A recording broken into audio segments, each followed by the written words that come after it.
Okay, today I'm going to be showing you how when you're in doubt, when you're soloing, throw in an arpeggio. It's one of the easiest techniques you can learn and use, and it never fails. It's a surefire thing because you're playing the notes of the chord that you're over. I'm going to be playing over a 1-4-5 here in the key of G. I'm going to be showing you major triad arpeggios over all three of the major chord shapes. This one, which we can call the E or F shape, this one, which we call the A shape, and this one, which of course we call the D shape. So as I'm doing these major triad arpeggios, be watching for those three shapes and also be watching for how I'm going to throw in some sus4s starting in the second go round. I'm going to go around the chord progression 3 times. This is a backing track that will be linked at the end of the lesson. I'm going to throw in some more sus4s in the third round over the D shape, and then I'll break it all down for you on the other side.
So again, this backing track will be linked at the end of the lesson. It's from Swift Lessons. If you haven't checked him out, he's got great lessons, some great backing tracks. Thanks to him for that.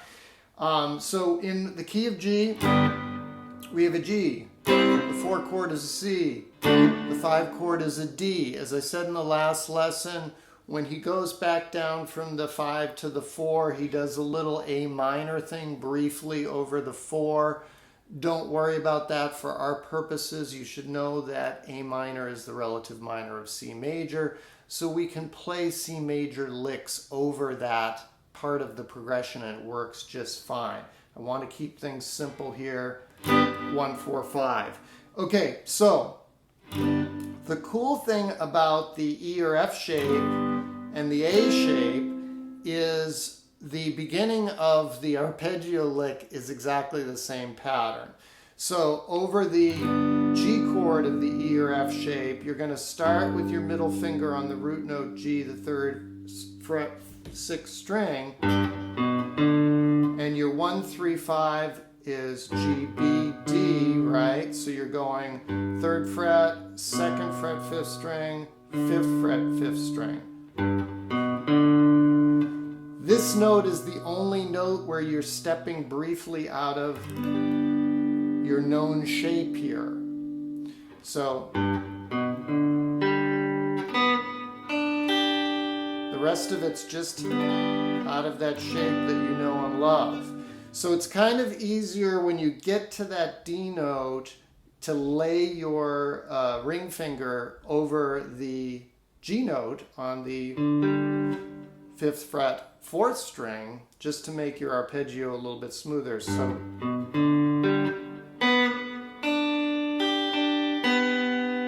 now you'll notice that I didn't play all the notes right on the beat. Boom, boom, boom, boom, like a metronome.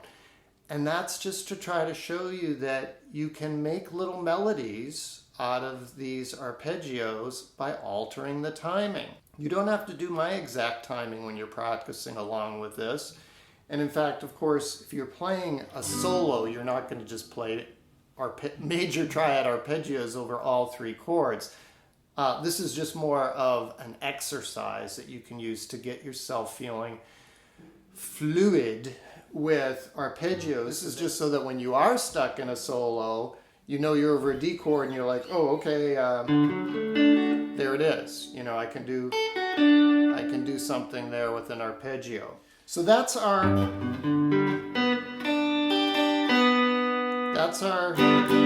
E or F shape pattern. And as I said, the first 3 notes of the A shape pattern, right? This is your C chord of an A shape. It's going to look the same. We had over the G, over the C, we've got, so it's the same thing. 3rd fret, 2nd fret, 5th fret. So over the C, we've got C, E, G. And when you get there, you want to use your ring finger and lay it down over that, because you know you've got those 3 notes in a row for the A shape. So, and then I just kind of hung on that note, the G note, 3rd fret, 1st string before coming back down. So far we have twice, then back to our G. C is going to be moved up 2 frets to give us the D, right? There's our C chord of an A shape, there's our D chord. So I just simply went up it because you don't have as much time, right? You've got 1 measure of each. Then back to our G of the F shape. Okay, for the second go round, I switched it up. I played the G chord of the A shape up here at the 10th fret. And then I played our C and our D using the E or F shape. So that same shape we did over the C and D, bring that up to the 10th fret. And then because the frets are shorter up here, I could do that stretch and go, which is, you should be able to hear that that's the same. Down here when I was doing that over the C, it would have been quite a stretch, right? To stretch like this, I could have done it. But up here, it's quite doable. So again, we're over the A shape of a G chord. So we're reaching from the D note, the 5, to the 1, the G up here at the 15th fret. Resolving to the 3rd, the B note. I did that twice. Then when I switched to the C chord, I played a sus4, right? You should know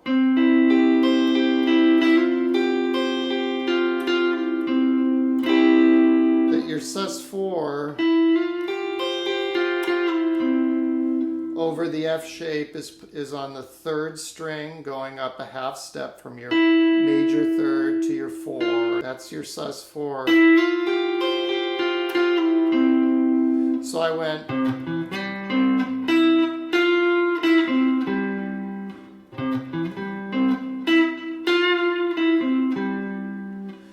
So it's the same as the arpeggio we did over the F shape of the G chord, only I'm just throwing in the sus4. When you get to the 3rd there, which is also on the 3rd string, 9th fret, you're going to go up to the 10th fret,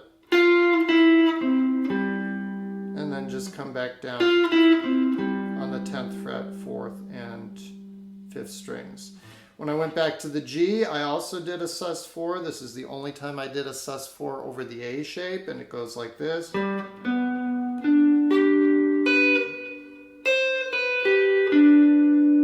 So you know if you're over an A,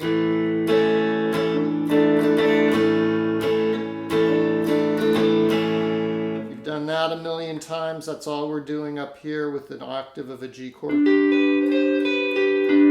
So So the only tricky thing there is you've got to switch fingers from your ring finger barring that to when you're doing this. Well, I guess you could use your pinky for the sus4. I just found it easier to switch and go.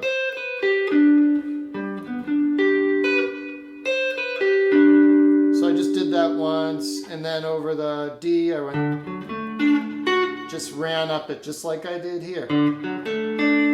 Hope you can hear that that's the same.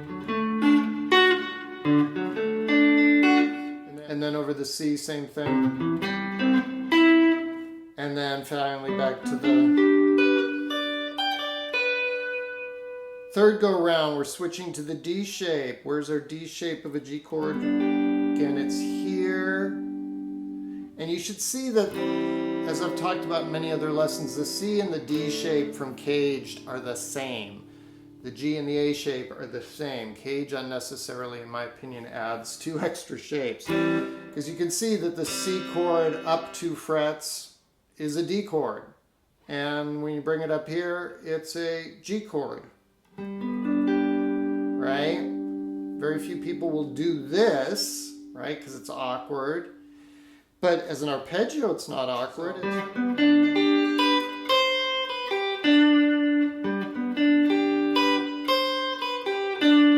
That's beautiful, right? That's pretty, and it's easy.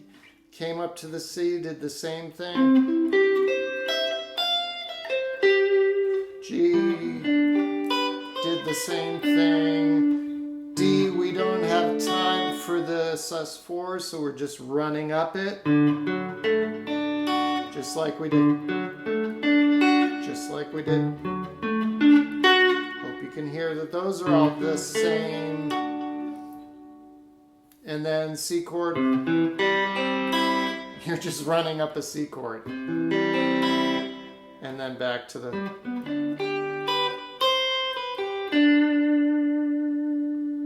Nice. Practice your arpeggios. They're really easy. I didn't even get into sevenths. This is a very major backing track. A 7 might sound okay over the 5.